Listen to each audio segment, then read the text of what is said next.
Selamat sore para komunitas dan perahimah ilahi yang pada sore hari ini kita bersama-sama untuk bergabung dalam komunitas yang pada sore hari ini bersama-sama. Nggak ada suaranya, Romo. Sudah bisa?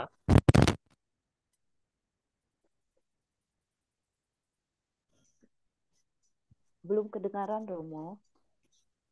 Bentar. Iya, ini udah ada suara.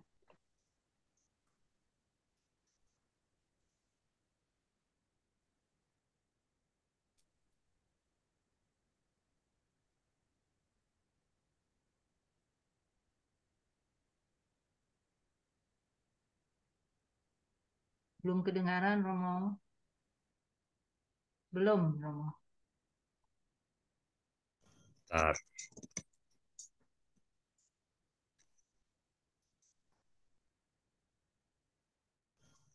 Sudah bisa? Belum? Oke, Romo bisa. Udah. Selamat sore para devosan kelompok komunitas kerahiman ilahi yang sore hari ini kita akan bersama-sama untuk belajar dari pengajaran firman, di mana kita bersama-sama hari ini mengambil tema Malaikat Pelindung menuntun kita menerima kerahiman Allah. Ada begitu banyak firman yang menyatakan bahwa kita diberi penolong oleh Tuhan sendiri, terutama di dalam konteks keselamatan. Keselamatan hanya bisa diperoleh manusia, apapun dan siapapun dia, hanya kalau Allah berkenan memberikan kerahimannya. Tanpa kerahiman Allah, kita tidak bisa beroleh kehidupan bersama Allah. Why? Mengapa? Karena begitu banyak dosa-dosa yang kita buat. Dan itu tidak sebanding dengan anugerah rahmat yang diberikan Allah, yaitu rahmat keselamatan. Jadi rahmat keselamatan sungguh akan berdaya efektif jika manusia lebih banyak di dalam menghadap Tuhan memohon kerahimannya. Bukan memohon permohonan-permohonan. Seolah-olah Allah tidak tahu apa yang kita butuhkan. Dan Allah akan memberikan kebutuhan mendasar manusia, yaitu apabila dia memperoleh keselamatan. Maka pertama-tama, jika orang ingin memperoleh keselamatan, dia harus dibenarkan Allah. Digarisbawahi, setiap orang itu harus dibenarkan Allah. Maka menurut permenungan saya, orang yang paling berbahagia kalau dia dibenarkan Allah. Artinya dibenarkan Allah bahwa kita tetap berbuat dosa, tetapi kalau Allah membenarkan kita, bukan karena dibenarkan karena tindakan-tindakan kita yang salah, nanti kan Allah bertentangan dengan hal kebenaran. Tetapi kita dibenarkan Allah karena kerahiman Allah saja. Maka penting sekali kita memohon kerahiman setiap hari. Karena kalau tidak, dosa-dosa kita yang akan lebih meracuni atau berpolusi dalam kehidupan kita. Karena dikatakan oleh Rasul Paulus bahwa dosa yang satu mengakibatkan dosa yang lain. Karena itu, kita membutuhkan kerahiman Allah.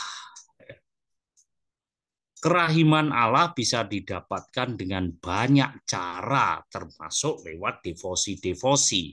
Itu sebabnya gereja juga mengajak kita semua untuk membentuk komunitas kerahiman ilahi, ya, supaya kita lebih banyak mohon kerahiman, bukan mohon permohonan.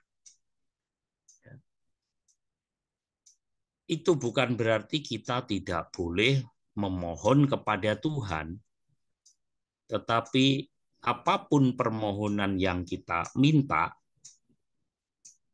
tidak dapat melebihi kerahiman yang diberikan Allah. Apakah kalau permohonan kita itu dikabulkan Allah, apakah itu otomatis kerahiman Allah diberikan? Saya kira juga tidak demikian.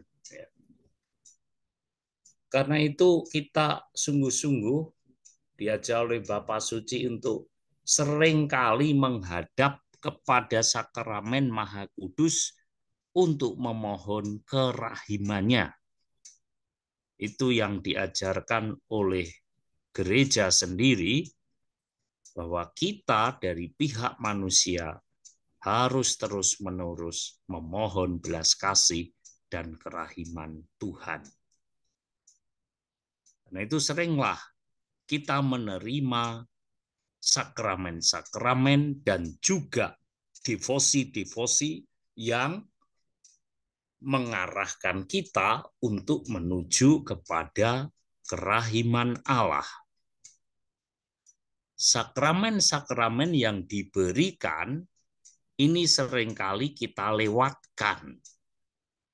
Yang pertama, kerahiman Allah yang paling besar ada di dalam sakramen Ekaristi. Itu kerahiman Allah yang paling nyata. Karena apa? Yesus sendiri hadir saat itu. Hadir dalam arti apa? Hadir dalam arti hadir secara nyata di dalam sakramen Ekaristi. Sekalipun mungkin dengan segala akal budi kita tidak mampu menembus misteri itu. Tetapi imanlah yang membuat kita percaya bahwa dia hadir secara nyata. Karena Yesus sendiri yang menyatakan bahwa makanlah, minumlah, makanlah tubuhku, minumlah darahku, supaya engkau beroleh hidup yang kekal. Dan sakramen Ekaristi adalah bukti nyata bahwa Yesus telah menghancurkan, memusnahkan dosa. Karena dengan karya penebusannya lewat korban tubuh dan darahnya, yaitu di dalam penyalipannya, kita melihat bahwa Yesus telah mengalahkan maut. Karena itu perlunya kita juga dirasuki oleh roh Ekaristi. Kita perlu dirasuki roh Ekaristi agar kita jangan takut dengan kata-kata gila. Banyak para kudus, santo-santa itu gila akan Ekaristi. Orang gila itu kan kita tahu sendiri, tindakannya sudah tidak masuk akal. Tetapi kalau itu karena Ekaristi, Anda tidak akan pernah menyesal. Dan yang paling utama, Ekaristi sampai sekarang dipertahankan hanya oleh gereja Katolik, bukan gereja-gereja denominasi. Sebab gereja-gereja denominasi telah membuang sakramen yang luar biasa ini. Apapun namanya, perjamuan lah atau apa, tapi kita mempunyai nama tersendiri, yaitu Ekaristi Kudus, Ekaristi Suci. Karena itu jangan sia-siakan sakramen ini dengan cara jangan sampai kita tidak atau jarang menerima sakramen ini. Bahkan ketika pandemi tidak bisa menghalangi kehadiran Kristus dalam Ekaristi. Dan dinyatakan bahwa karena wabah itu, tetaplah Ekaristi diadakan sekalipun itu secara streaming pada waktu itu. Ya. Tetapi ketika hal yang seperti itu sudah tidak ada lagi atau mereda, disitulah kita harus kembali back to basic, kembali ke asalnya. Karena Ekaristi sendiri itu artinya persekutuan dengan Tuhan. Tidak ada lagi ketika wabah ini sudah dihentikan, kita masih tetap mengikuti lewat streaming dengan berbagai alasan. Itu tidak dibenarkan. Karena itu sekuat mungkin kita harus datang hadir, karena Yesus mengatakan apa? Datanglah. Ya, bukan lewatlah streaming, tidak, tapi datanglah kepadaku, datang hadir. Ya. Karena itu kita perlu melihat diri kita sendiri lagi. Sudahkah aku dirasuki roh Ekaristi itu? Karena kalau orang dirasuki roh Ekaristi, dia akan senantiasa ingin bersama-sama dengan Kristus, dan tidak ada yang lebih luar biasa kecuali orang selalu hidup bersama dengan Kristus. Bagaimana orang-orang suci itu begitu luar biasanya dengan Ekaristi suci supaya ia dirasuki roh Kristus itu sendiri. Maka perlu setiap dari kita tidak boleh menyia-nyiakan sakramen Ekaristi. Itu cara pertama yang diajarkan oleh gereja.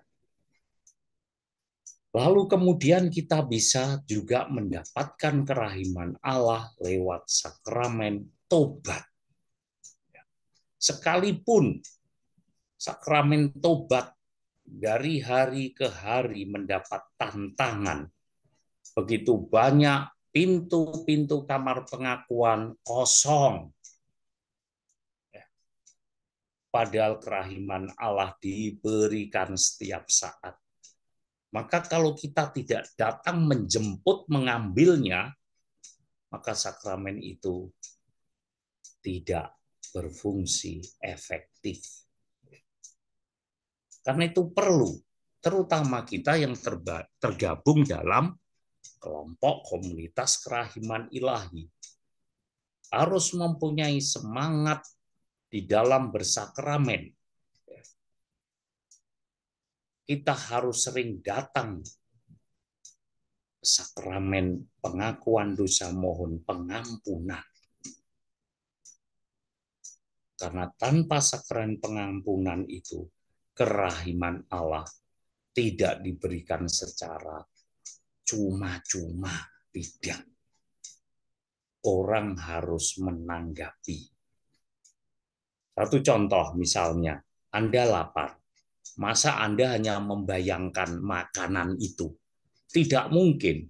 Anda harus datang, lalu Anda harus menyantap makanan itu.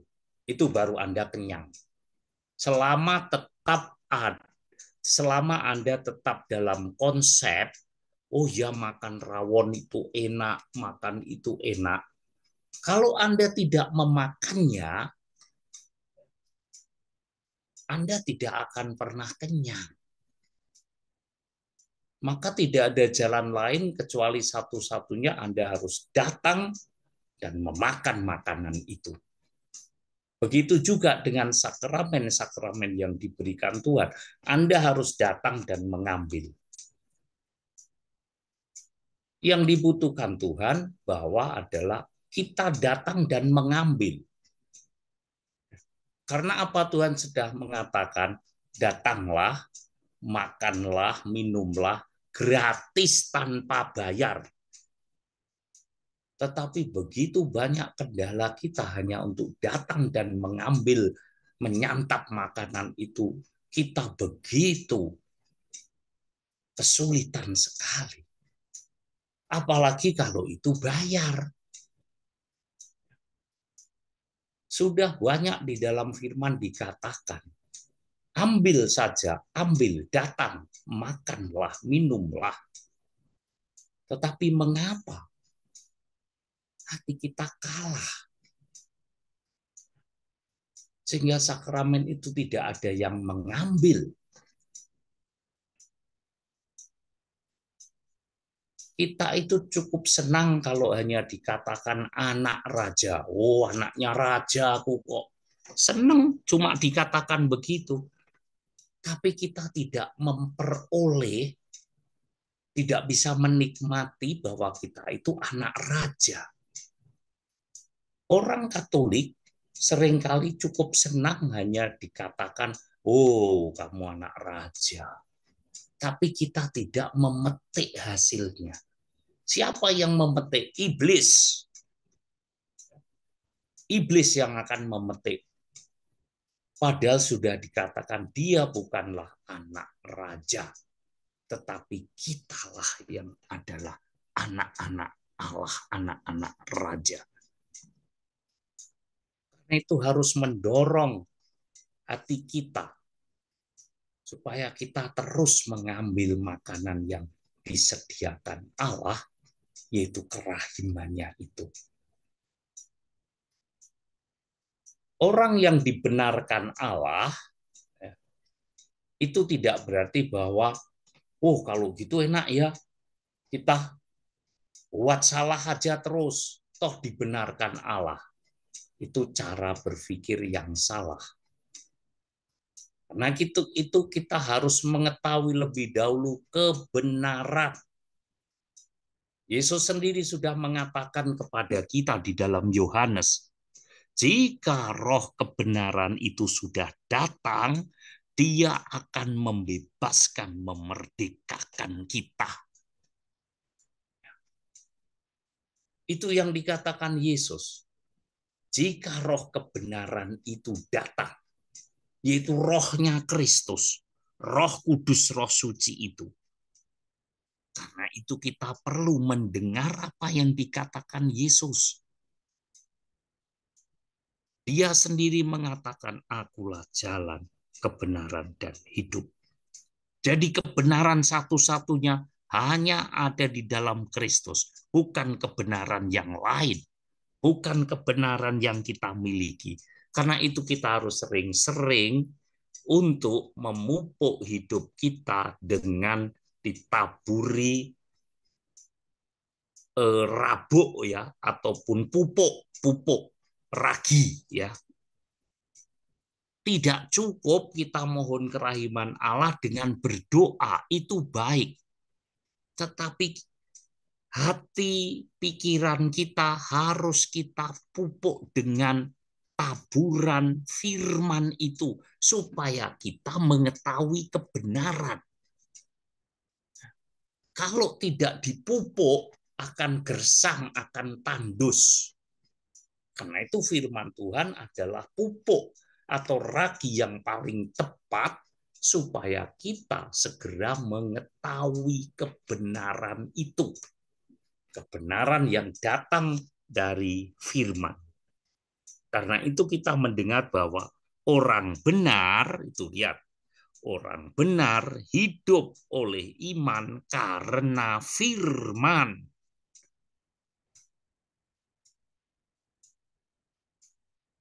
Karena itu kita harus benar-benar mendorong diri kita supaya hati hidup kita selalu kita pupuk, tertaburi dengan firman. Doa bukanlah kebenaran, tetapi firman Tuhan adalah kebenaran. Doa adalah komunikasi hubungan kita dengan Allah. Tetapi firman adalah kebenaran yang datang dari Allah. Karena itu setiap dari komunitas kerahiman ilahi perlu sungguh-sungguh dirasuki roh itu supaya kita mempunyai roh akan sakramen, terutama Ekaristi dan sakramen pengampunan dosa. Itu disediakan Allah untuk kita. Karena itu saya meminta semuanya, jangan Anda malas, jangan kita ogah-ogahan menerima sakramen ini. Kalau kita punya mental mau mendekati napas, Natal dan Paskah, banyak kalau begitu. Lalu ketika kita mendapat antrean yang panjang, kita menjadi enggan. Sehingga kita menunda-nunda sakramen ini. Karena itulah Yesus memberikan sakramen ini setiap saat.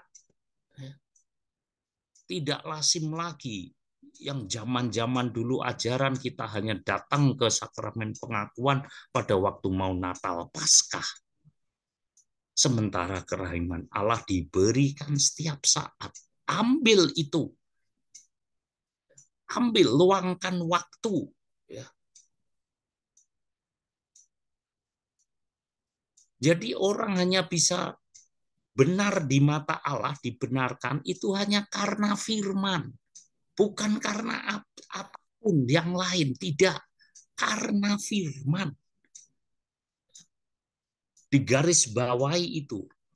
Orang benar hidup oleh iman karena firman. Sakramen pengakuan dosa diberikan setiap saat.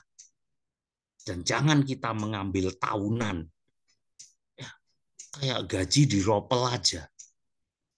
Tidak demikian. Ya, karena dia diberikan setiap saat, kita juga bisa datang setiap saat. Ketika kita merasa telah selalu berbuat dosa. Dan itulah yang kita lakukan. Kita itu pengumpul dosa yang luar biasa. Ada kelompok orang Pilateli, pengumpul perangko. Kita ini Pilateli pengumpul dosa, tetapi tidak mau mencari penawarnya yang disediakan Tuhan secara cuma-cuma, tetapi kita tidak pernah mengambilnya. Ada satu kelompok kerahiman ilahi yang setiap bulan mereka berkata pada saya bahwa Romo, kami kelompok kerahiman ilahi mau setiap bulan meminta sakramen pengakuan dosa. It's okay.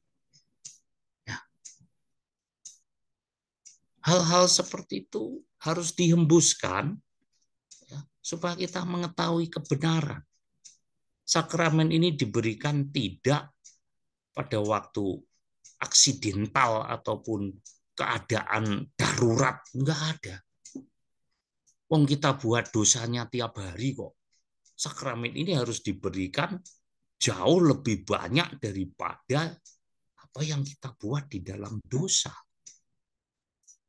Maka kita harus mengumpulkan kerahiman Allah satu-satunya jalan supaya kita dibenarkan. Karena itu seringlah juga mempunyai devosi, kecuali lewat dua sakramen ini, devosi yang paling agung adalah datang kepada sakramen Maha Kudus. Di luar sakramen Ekaristi, kita harus datang, sujud, mohon. Dan mohon apa? Sekali lagi, kerahiman. Supaya Allah memberikan kerahimannya yang besar itu, sehingga istilahnya mengarungi seluruh kehidupan kita.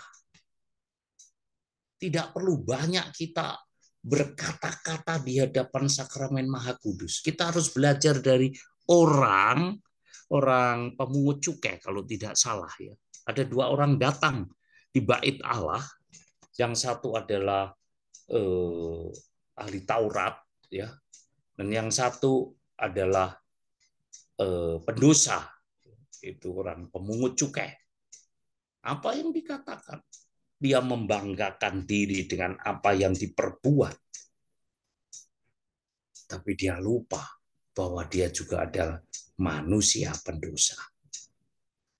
Tetapi si pemungut cukai itu bahkan melihat Allah sendiri, dia tidak berani menatap Allah.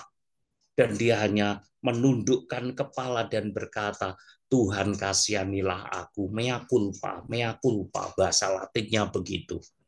Ya. Lord have mercy, Lord have mercy. Tuhan kasihanilah aku, hanya begitu saja. Sepanjang dia ada di situ. Ini doa yang dahsyat daripada doa kita yang begitu banyak kata permohonan yang kita lontarkan di hadapan Allah. Dan pada akhirnya dikatakan oleh Yesus, di mana dua orang itu yang dibenarkan oleh Allah? Doa-doa orang itu. Yesus lalu dijawab, Yesus mengakhiri perumpamaan contoh itu dengan mengatakan, orang pemungut cukai itulah yang pulang dengan dibenarkan Allah. Lihat itu begitu dahsyatnya. Sementara kita kalau datang ke sakramen Maha Kudus, kita lupa memohon kerahiman kita. Ya. Sebabnya di dalam devosi apapun yang saudara lakukan, yang kita lakukan, ya, jangan banyak Anda lebih banyak melakukan ya, yang sifatnya memohon. Itu menyepelekan Allah, seolah-olah Allah tidak tahu sama sekali kebutuhan kita. Allah tahu kebutuhan kita hanya satu. Kamu beroleh keselamatan. Satu itu aja yang datang daripadaku. Kau tidak akan pernah sampai kepada Bapa kalau tidak lewat aku. Lihat itu. Semua kebenaran itu apa? Datang dari firman. Dari firman Allah. Bukan dari ajaran-ajaran dunia, pengetahuan-pengetahuan dunia, pikiran-pikiran kita, tapi hanya datang lewat firman Allah saja. Yang berikutnya, gereja mengajarkan kita untuk dituntun kita itu.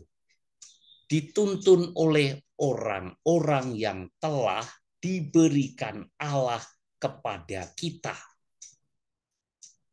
Yang pertama tentunya adalah mereka-mereka yang dikatakan pada tema hari ini, malaikat pelindung.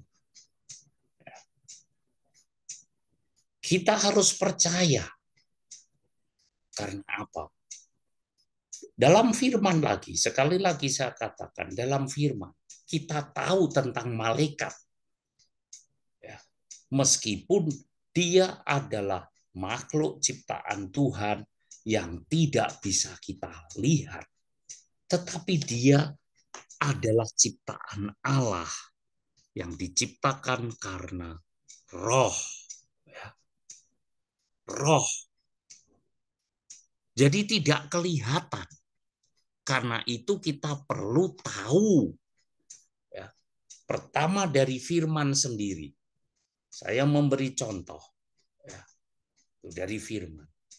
Ketika Maria dipilih oleh Allah, apa yang terjadi?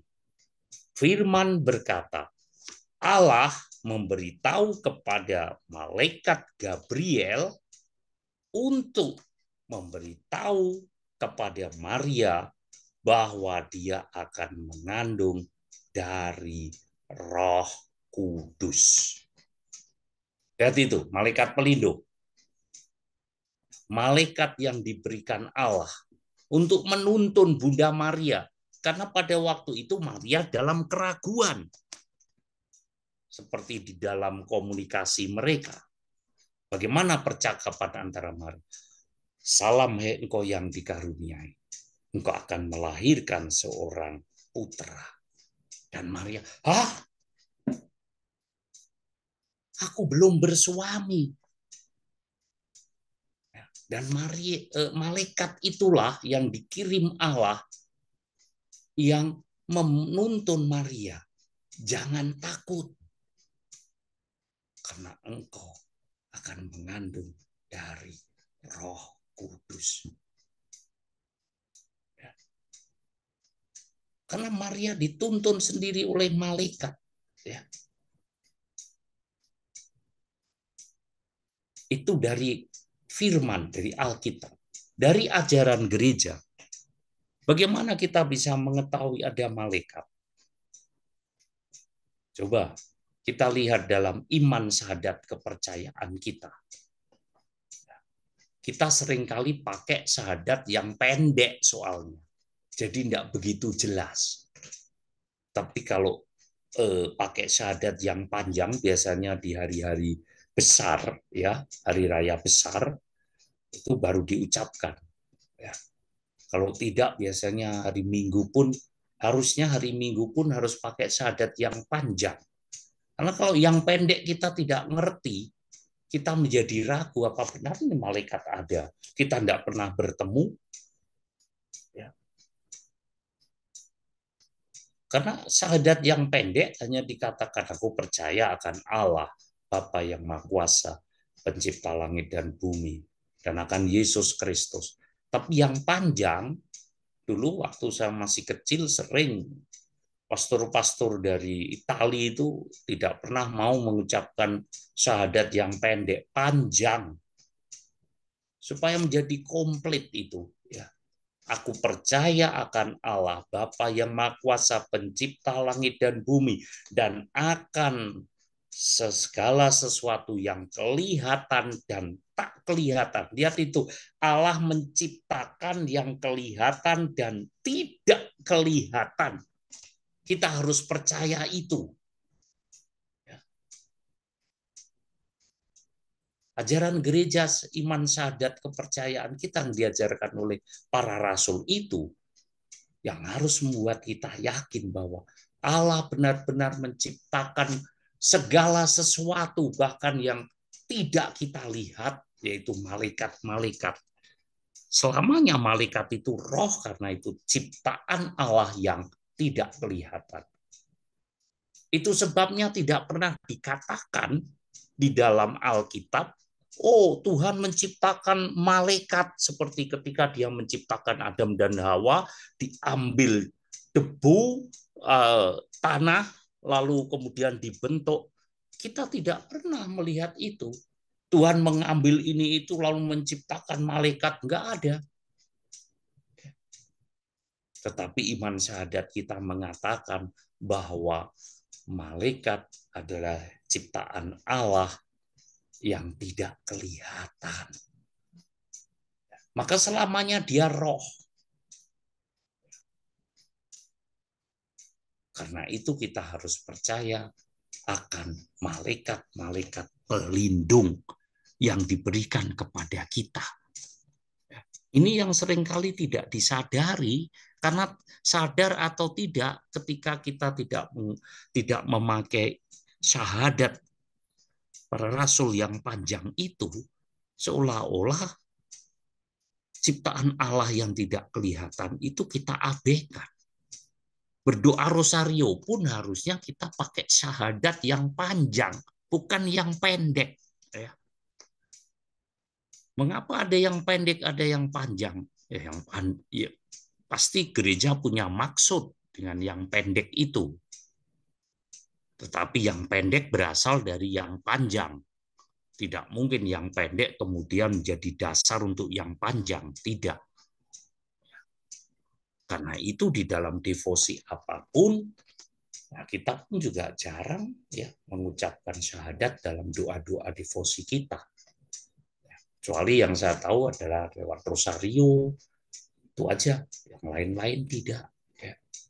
Padahal peran malaikat pelindung itu sangat vital. Dan malaikat pelindung itu menuntun kita supaya kita mendapat, pertama lihat itu, malaikat sendiri yang roh tahu kebutuhan kita yang paling mendasar. Maka mereka datang kepada Tuhan supaya manusia yang dituntun, pertama berilah dia kerahiman. Jadi malaikat sendiri mengajar kita untuk meminta kerahiman Allah. Malaikat yang taat kepada Tuhan itu mendoakan kita bukan untuk memberi apa yang kita butuhkan. Sakit disembuhkan, tidak. Kok sakit disembuhkan tidak jamin kok diberi kerahiman Allah. Apalagi kok masuk surga. Orang yang masuk surga itu orang yang diberi kerahiman Tuhan. Bukan karena perbuatan-perbuatan baik kita. Tidak. Orang dibenarkan, orang diselamatkan, bukan pertama-tama karena perbuatan baik. Sebab perbuatan baik manusia, kalau dikumpulkan, tetaplah kain kotor. Dari mana, Romo? Dari firman lagi. Lagi-lagi firman jadi kebenaran kita. Begitu krusialnya firman Allah ini. Di Yesaya dikatakan begitu, seluruh perbuatan manusia tetaplah kain kotor.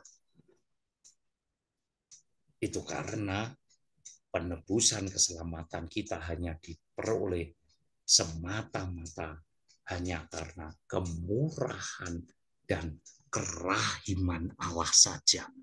Tanpa itu, kita tidak pernah hidup di dalam kerajaan surga. Maka penting sekali ini ya, malaikat pelindung.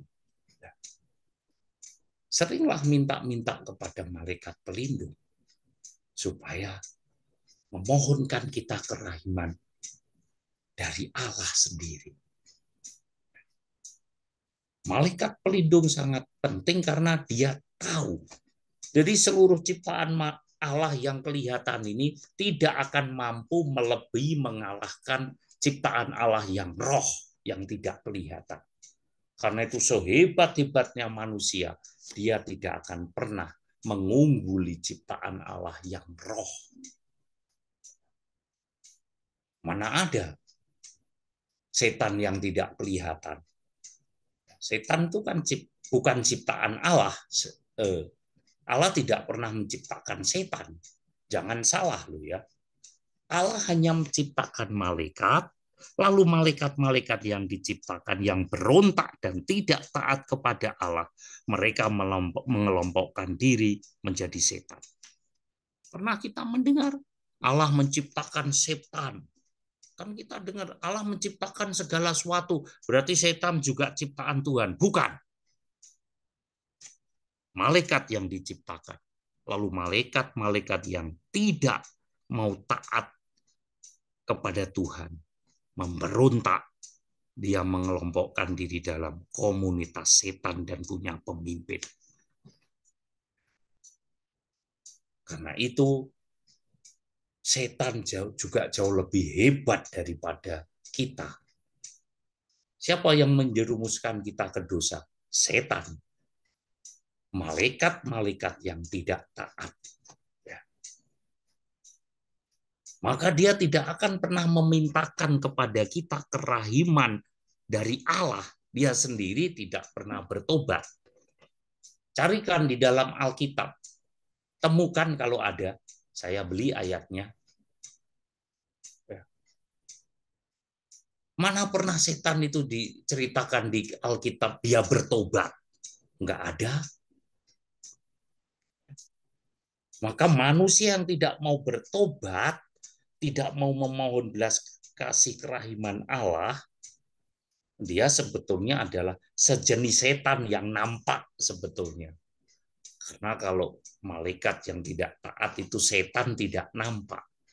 Kalau kita nampak, ya, itu akan sungguh-sungguh kita itu setan yang kelihatan. Iblis yang kelihatan. Orang yang tidak mau bertobat, tidak mau datang ke sakramen Ekaristi, dia identik. Ya, identik dengan apa? Iblis yang kelihatan. Ini lebih ngeri lagi, saya kira. Karena apa? Kelihatan. Dan orang-orang yang macam mengajak kita untuk ngapain kamu ngaku dosa, toh kamu dosa lagi. Ini jelas-jelas. Ini adalah iblis yang kelihatan. Ngapain kamu minta ampun sama di dalam sakramen pengakuan? Langsung aja ke Tuhan. Ini jelas-jelas iblis yang kelihatan. Jangan percaya. Karena tidak ada di dalam firman yang mengatakan itu. Itu iblis yang kelihatan, berbahaya ini. Apapun bentuknya. Karena seringkali tanpa sadar kita, aduh gak usahlah, nanti sajalah. Ketika orang sudah mulai menunda-nunda untuk menerima kerahiman Allah, cepat atau lambat, dia akan mengabaikan sakramen kerahiman dari Allah itu sendiri. Apalagi kalau ditambahi, memang kamu ngaku kepada pastor itu, pastornya nggak punya dosa. Di sini kita harus jeli, ya. Pastor dipakai alat oleh Tuhan, bukan dia yang memberi pengampunan, ya. Tapi Allah, karena ketika kita sudah selesai mengaku dosa, imam dimanapun akan berkata, atas nama Yesus, orang Nazaret itu, aku telah mengampuni, melepaskan engkau dari dosa-dosamu. Apakah Anda pernah ada seorang Anda mengaku kepada imam, misalnya kepada saya, kamu dengar imamnya berkata, atas nama Otong Setiawan begitu? Enggak ada. Itu tanda bahwa imam hanya dipakai alat. Dia diberi wewenang untuk itu. Jadi kalau ada orang-orang dimanapun, dari sebelah manapun, kiri kanan, atas bawah, yang mengatakan imammu juga berdosa, benar memang. Jangan pernah percaya. Ajaran gereja kita mengatakan imam adalah alat istimewanya Tuhan kita Yesus Kristus yang dipakai untuk memberikan kerahiman. Karena itu saya mengajak bukan menghargai imamnya. Apa ini? Imamnya dihargai. Yang harus dihargai adalah sakramen kerahiman Allah itu. Ya. Apakah ada orang yang minta ketika Anda datang kepada imam minta sakramen pengakuan, Anda diminta untuk, ayo bayar. Imam dipakai oleh Tuhan dengan rahmat yang luar biasa. Jadi tidak boleh hal-hal seperti itu diperjualbelikan. Kayak zaman dulu, gereja abad berapa awal, ketika sakramen hal-hal yang kudus diperjualbelikan, itu namanya simonia. Orang berbuat dosa, melakukan ini, datang kepada imam dan tawar-menawar, kamu berani, kowe wani piro? Wah, bahasa gaulnya begitu. Orang meminta sakramen kerahiman, imamnya berkata, wani piro? Loh. Firman lagi-lagi berkata, kamu diberikan secara cuma-cuma, berikan pula secara cuma-cuma, kata Rasul Paulus. Kalau kamu diberi kerahiman Allah, Allah berharap engkau juga memberikan kerahiman itu kepada sesamamu. Karena gratis kerahiman dari Allah. Tapi betapa jahatnya kita, seperti yang diberikan perumpamaan. Ada orang berhutang dibebaskan oleh tuannya, tapi ketika dia keluar ada temannya yang berhutang. Dia malah menghukum, mengajukan ke raja untuk dihukum. Ya jelas Allah murka. Utangmu lebih banyak. Sekarang ada temanmu utangnya lebih sedikit, kenapa kau tidak membebaskan? Lagi firman berkata, barang siapa mau mengampuni dosa orang, dosanya diampuni Allah. Barang siapa tidak mau mengampuni dosa orang, Bapamu juga tidak akan pernah mengampuni. Ada timbal balik. Ya. Maka sekali lagi saya tekankan, pentingnya orang-orang yang menuntun kita, kecuali Allah sendiri lewat sakramen-sakramen itu. Yang kedua adalah lewat malaikat pelindung, ciptaan Allah yang tidak kelihatan. Dan ketiga, lewat orang-orang kudus ciptaan Allah yang kelihatan. Kita juga minta, karena apa? Kumpulan para kudus itu, entah itu malaikat dan juga kemudian orang-orang kudus, itu sudah menjadi gereja penjaya semua, dan kita diminta untuk memohon supaya orang-orang kudus yang menjadi pelindung kita, nama Santo Santa, mereka serempak bersama-sama datang kepada Tuhan untuk meminta kerahiman kepada kita, gereja peziarah, yaitu gereja yang masih berjuang di dunia ini. Dan bahkan kita diminta untuk memohon kerahiman bagi gereja penderita, yaitu mereka yang masih di purgatorium, di api penyucian. Lihat itu, mereka yang belum diberi kerahiman Allah penuh, mereka belum boleh masuk ke dalam kerajaan surga. Mereka harus dibersihkan dulu, yaitu di purgatorium. Nah, itu tugas kita sekarang. Kalau kita sudah didoakan oleh malaikat pelindung orang-orang kudus untuk diberi kerahiman Allah, tugas kita juga harus meminta kerahiman Allah untuk gereja penderita, yaitu saudara-saudara kita yang masih berada di purgatorium. Itu sebabnya gereja mengajarkan kepada kita untuk berdoa bagi arwah-arwah setiap hari, seperti kita mohon kerahiman Tuhan. Tidak ada batasan, 7 hari, 40, 100, tidak. Setiap hari kita harus mohon kerahiman untuk gereja penderita ini. Ya ada 7, 40, nah itu kan semacam kayak apa ya, tradisi aja yang diciptakan manusia. Ya.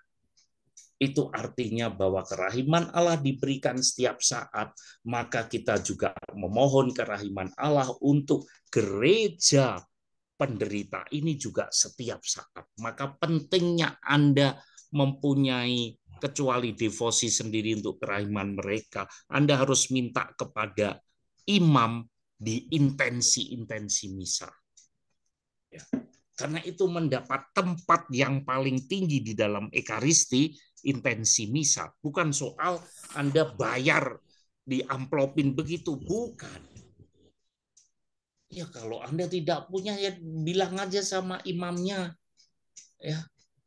Bilang apa? Ya bilang aja kalau Romo aku minta intensi misa untuk orang-orang ini. Emang Romonya mana duitmu intensi? Nggak ada. Kalau memang Anda tidak punya, ya berterus terang. Karena memang tidak ada aturan untuk itu. Tapi jika Anda punya, itulah yang kau persembahkan untuk Allah. Dan ketika kau meminta intensi dengan mengisi amplop itu bukan untuk pastornya. Ya, jangan salah.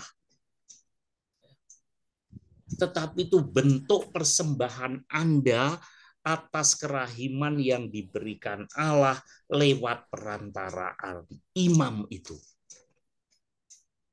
Maka yang paling tinggi adalah di mana? Di dalam intensi misa, karena itu dipersembahkan langsung kepada Kristus yang telah memberikan kerahiman itu lewat darah, tubuh dan darahnya. Maka sekali lagi penting itu, ya. Itu yang paling tinggi. Ya, ada doa-doa pribadi boleh, tapi tidak mengalahkan. Karena apa?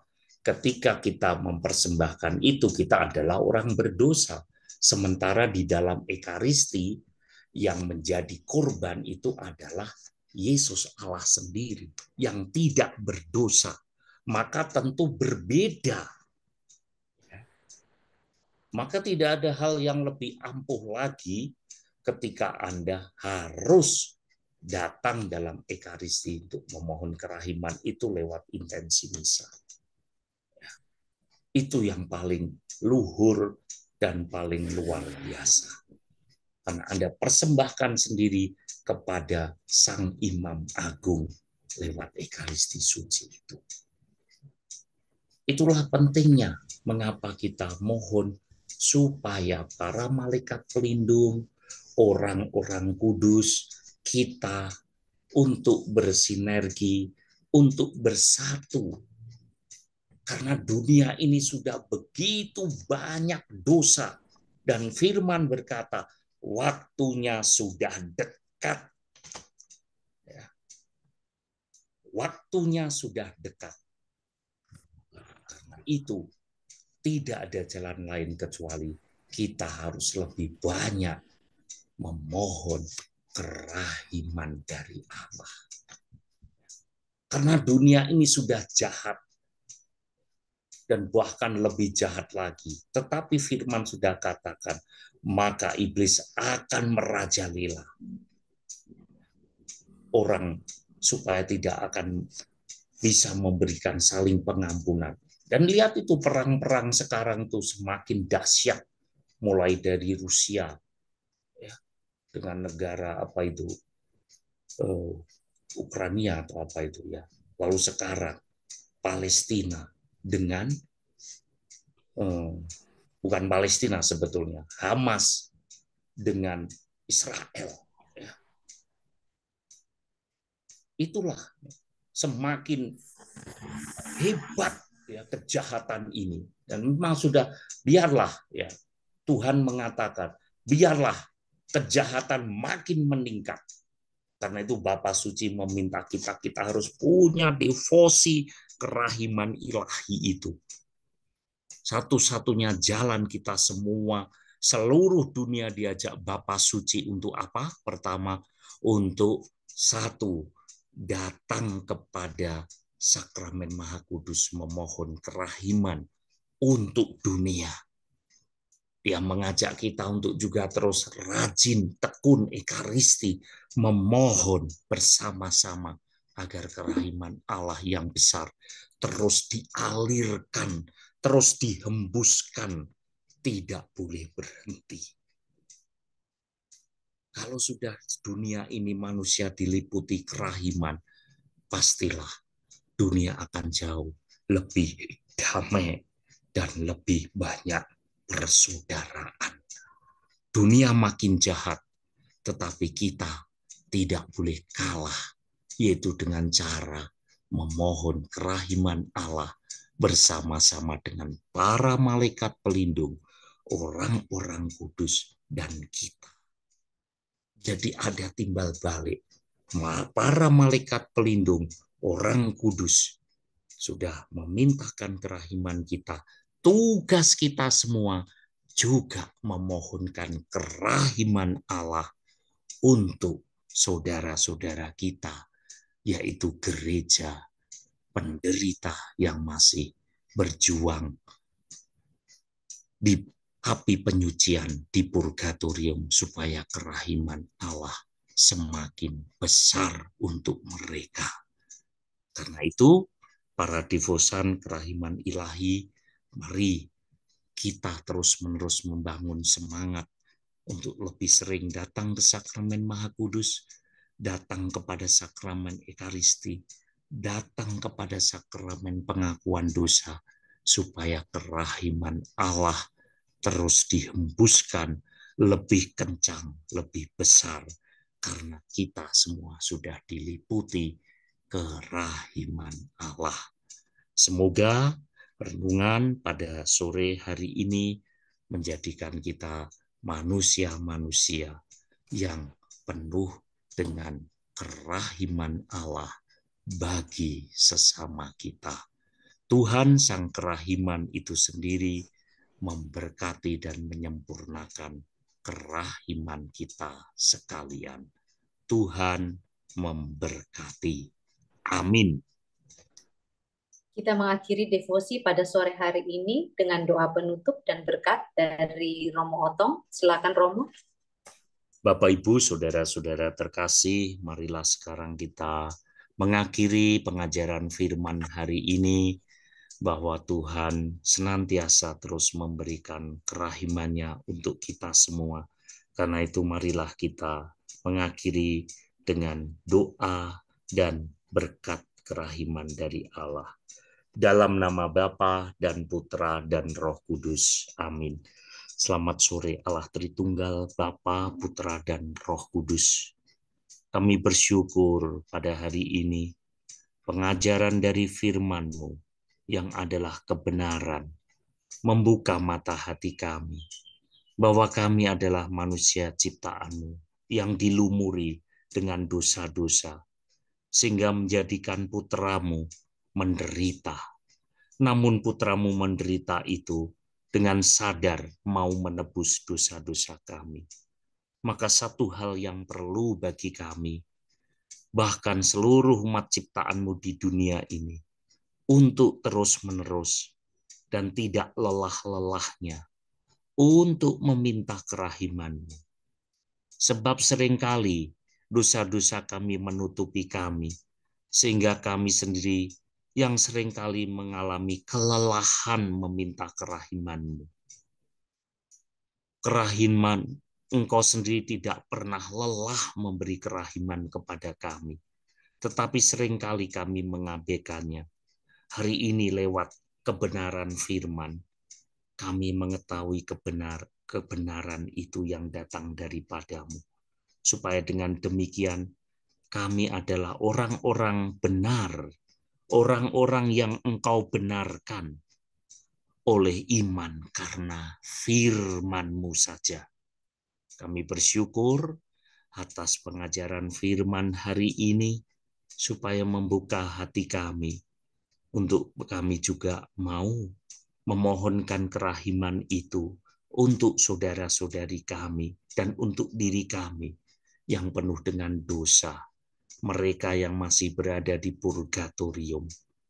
Kami bersyukur sebab ciptaan-ciptaan-Mu yang Engkau ciptakan dalam rupa roh dan orang-orang kudus-Mu juga tak henti-hentinya memohon kerahiman untuk kami. Karena kami adalah orang yang berdosa. Hidup kami penuh dengan lumuran dosa. Hidup kami penuh dengan goresan-goresan dosa. Maka tanpa kerahiman-Mu, goresan-goresan dosa itu tidak pernah bisa hilang dari hidup kami.